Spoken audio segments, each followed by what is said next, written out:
Hey guys, welcome back to my next book preview video. This week we have Form of the Head and Neck, Anatomy for Professional Artists by Uldis Zarins. You can see this is part of the Anatomy for Sculptors series. So a quick look at the front and back there. This is a decent size heavy hardback book. And roughly speaking, there is about 220 pages in this book, and the same as the others, which we'll talk about in a second. So a quick look at the contents for if anybody wants to pause the video here and take a proper read through. There's quite a lot there, so I don't want to stop too long on camera for that. So like in my last video, I have had to prop my wallet up there, or prop the book up with my wallet, so that the lighting isn't reflecting, so the book's not as flat down. So hopefully you can see this clearly enough on camera. So this is one of 3 books from the Anatomy for Sculptors series. And I would definitely highly recommend any of the books in this series. I haven't studied 2 of them too thoroughly yet. I'm still focusing more on the anatomy, the sort of human anatomy body one. That being said, I am moving on to the anatomy of facial expressions, which is this one here, which I just finished recording. I am really excited about that one. This is what the first one looks like, by the way, that I reviewed a while back. I'll put links in the description box below to where you can check those out. Definitely worth previewing those ones. So the first thing I would say is this book, like the others, has a lot of reference. And I'm not just talking photos, I'm talking 3D models and 3D scans like you can see here. As well as that, it does have these smaller illustrations and some sort of draw-overs like these. Paint-overs, draw-overs. I actually think they're surprisingly useful.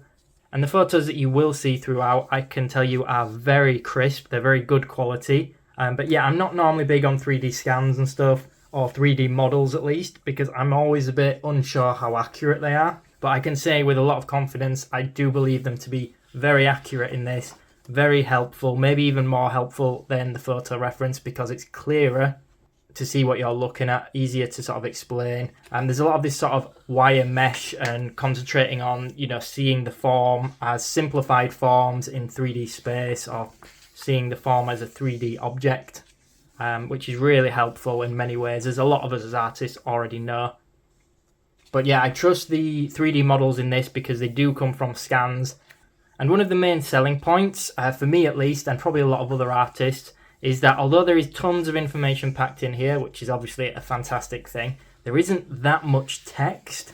So I think, for me, I learn more. I'm a visual learner, and I guess a lot of artists would be in the same boat. And I like seeing the comparisons, the illustrations, the differences, anything that needs to be pointed out as an image, as an example.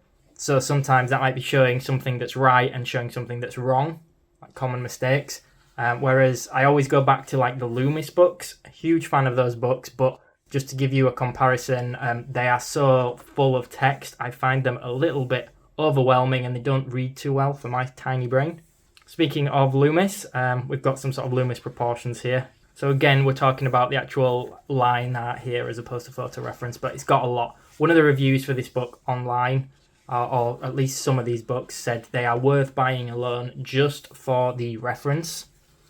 It does break down a lot of information. Some of it, I would say, a lot of artists might not necessarily be too interested in studying, but it is all relevant. So yeah, some of it's maybe a little bit technical from like a scientific perspective. It's breaking down individual muscles and the insertion points and things, but it all has a reason to it.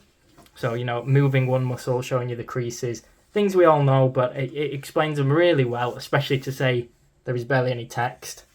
Now, from my understanding and from looking at, the reviews on Amazon and stuff, I believe that this one isn't as popular as the other 2 books. But it's worth noting that the other 2 books probably already cover a little bit of this information. So I think that's why people probably prioritize things like the human anatomy of the body, and then the expressions one. Expressions I just think is a really cool one.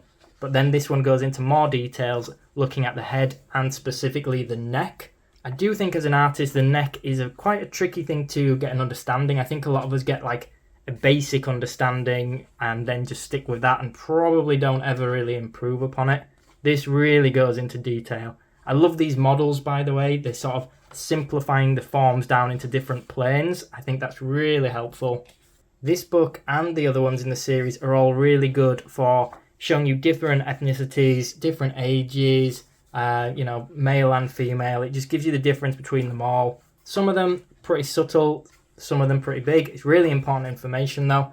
I guarantee you, if you studied these books from start to finish and spent a really long time on them, you would be a fantastic artist.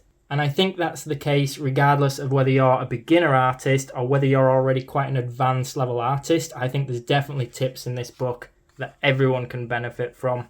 So if you're buying the physical books like these hardcover ones, they are quite expensive. I think they're about £50 to £60. That's here in the UK. I will put links in the description box below to where I got mine from. But if you're on a bit of a budget, you can actually buy PDF versions or ebook versions. Or, maybe you just prefer reading on a tablet. So that's definitely one option there. So when I was flicking through this one, I noticed this page. I think it's just tips like this that are really handy that, to me personally, doesn't always occur to me. But, talking about the actual length of the development of the neck as we age. So you can see the examples here between the length of the neck in an adult and a baby or toddler.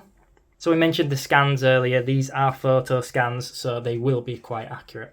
So we are getting near the end of the book there as well. I haven't shown every page, by the way. There's absolutely tons to this, 220 pages.